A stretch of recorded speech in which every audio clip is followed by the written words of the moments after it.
அருமையா இந்த நிகழ்ச்சியை நமக்கு ஆயத்தம் பண்ணி கொடுக்கிற பிரதர் எபின் குடும்பத்துக்காக ஆண்டவருக்கு நன்றிகளையும் ஸ்தோத்திரங்களையும் நாங்கள் ஏறெடுக்கிறோம். மட்டுமல்ல, இன்னைக்கு இந்த இயற்கை சூழ்நிலையை ஆண்டவர் நமக்கு அனுகூலமாக்கி கொடுத்திருக்கிறார்.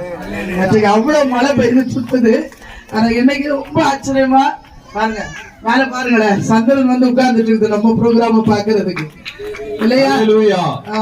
ரொம்ப ஆச்சரியம். யாரவர்? கர்த்தர் நல்லவர். ஆண்டவர் இந்த மாலை வேளைக்காக கர்த்தருக்கு ஸ்தோத்திரம். பாருங்க, எனக்கு ஒரு ஆச்சரியமான ஒரு காரியம். பொதுவா ஒருத்தரோட பிறந்த நாளை எத்தனை வருஷம் நம்ம கொண்டாடுவோம்? ஒரு 50 வருஷம், இல்ல ஒரு 100 வருஷம், இல்ல 100 வருஷம் அப்படி கொண்டாடுறதே பெரிய காரியம் தான். ஆனா இங்கே ஒருவருடைய பிறந்த நாளை 2024 வருடங்களாய்